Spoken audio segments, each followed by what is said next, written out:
저는 유치원에 다니기 시작할 때부터 군대를 가기 직전까지 약 15년간 단독주택에서 살았습니다. 제가 태어나기도 전에 돌아가신 할아버지께서 아버지에게 물려주신 땅 위에 지은 집인데, 부지 반쪽은 잔디와 여러 가지 작물들이 심어져 있고, 나머지 반쪽에 방 3개와 거실, 화장실 하나가 달린 꽤 넓은 집 2채가 나란히 지어져 있는 형태였습니다. 아버지와 작은아버지가 설계, 시공, 인테리어까지 전부 참여한 데다 저도 어머니 손을 잡고 점심을 가져다 드릴 때마다 집이 지어져 가는 과정을 봐왔던지라 가족 전원이 이 집에 강한 애착을 가지고 있었습니다. 소철, 향나무, 장미 등등 마당 가장자리를 사시사철 지키고 있는 여러 해 사리풀들, 여유가 있을 때마다 고추, 파프리카, 상추 등을 키우며 뜯어먹기도 하고, 마당 한가운데에는 식물에 물을 주기 위한 수도가와 마당 한켠에는 집을 짓다 남은 시멘트와 벽돌로 계집을 지어 흰 진돗개 한 마리도 길렀습니다. 물론 여름엔 모기떼와 싸워야 하기도 했지만 그걸 감안하더라도 이 집은 정말 매력적이고 자랑스러웠습니다. 하지만 이 집에서는 자주 괴현상이 일어났어요. 아니, 물리적인 일은 없었으니 현상이라고 하기엔 애매할지도 모르겠네요. 저와 어머니는 무언가 보인다기보다는 잘 느끼는 체질입니다. 어렸을 때는 그 감각에 대해 잘 이해를 못했지만 초등학교 고학년이 되자 사람의 기척과 시선이란 것을 알게 되었습니다. 주로 마른 체형의 할머니와 제 허리께, 그러니까 약 1m 정도 되는 여자아이, 그리고 4살 정도 되는 남자아이의 기운을 자주 느꼈는데, 제가 이게 그냥 망상이 아니구나 하고 느낀 건 어머니께 상담했을 때 어머니도 저와 거의 흡사한 이미지의 느낌을 받고 계셨기 때문이었습니다. 악의적인 무언가를 하는 것은 아니었습니다. 할머니는 제 모습을 멍하니 바라보거나 화장실 입구 주변을 천천히 배회하다 사라지곤 했고, 여자아이는 피아노 위나 작은 창고에서 가만히 웅크리고 앉아있는 게 전부였습니다.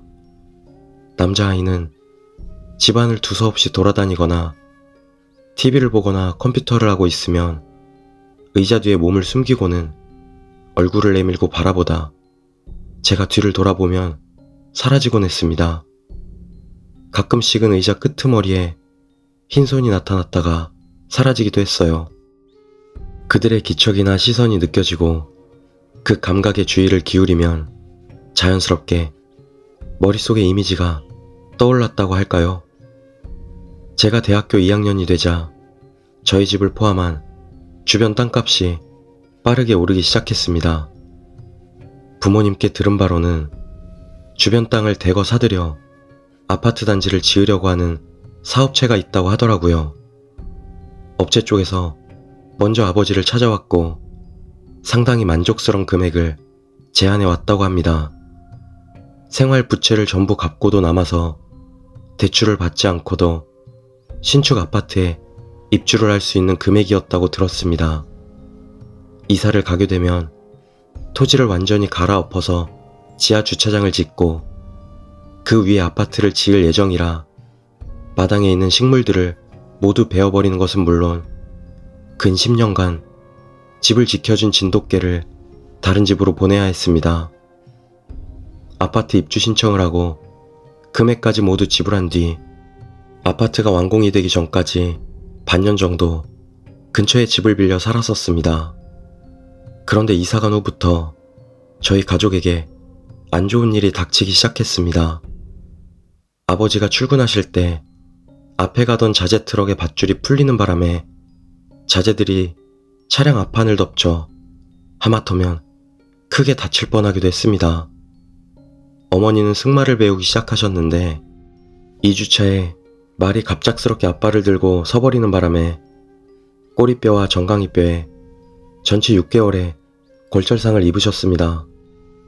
원래 장이 약했던 여동생은 독한 식중독에 걸려서 한참을 앓아눕고, 저는 훈련소 입소 3주 전에 골목길을 달리던 트럭 백밀러에 튕겨져 날아가 꽤 심한 타박상과 발목 염좌를 얻었습니다. 깁스는 풀고 입소했지만 행군 중에 발목뼈에 금이 가버렸고요.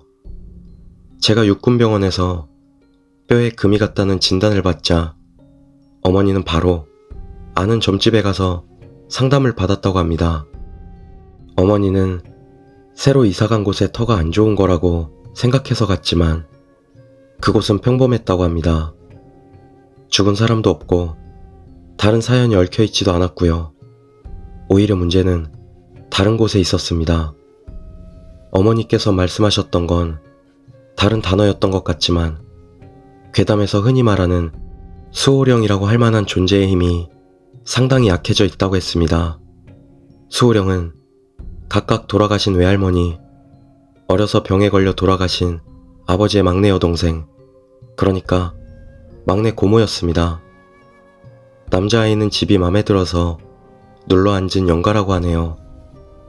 저희 집이 지어졌던 그 땅의 흙 자체가 비옥한 데다 키가 작은 식물들과 그늘을 만드는 식물의 비율이 적당해서 음기도 양기도 적당하게 서려 있고, 외관은 양옥이지만 화장실을 제외하면 전통 가옥과 거의 동일한 배치로 설계되어서 가신들이 자리 잡고 있었다고 합니다.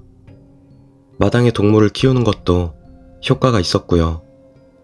수호령들은 이러한 영향들을 받아 애군으로부터 집을 완전히 보호해왔지만 이사한 후부터는 식물의 기운도 가신의 기운도 받지 못해 최소한의 보호를 하는 것이 한계라는 겁니다. 애군에 이어 잡귀들까지 장난치를 치는 바람에 가족들이 다치는 거고요. 신내림 받은 사람들에게 팔았으면 넉넉 잡아 3배는 주고 팔 수 있었는데 아까운 짓을 했다는 말까지 들으셨대요. 부적을 쓰든 구슬하든 그때뿐이니 따로 돈 쓰지 말고 잡귀들의 흥미가 떨어질 때까지 몸 간수만 잘하면 된다고 해서 어머니는 복채만 내고 돌아오셨다고 합니다. 새 아파트로 이사한 뒤에는 부주의로 인해 다치는 경우는 있어도 우연한 일로 사고를 당하는 일은 없었습니다. 그 이후로 저는 외할머니와 얼굴도 뵌 적 없는 막내 고모님께 항상 감사하는 마음으로 지내고 있습니다. 제가 15년간 다른 곳에서 지냈으면 어떤 사고를 당했을지를 생각하자 오싹하기도 하고요.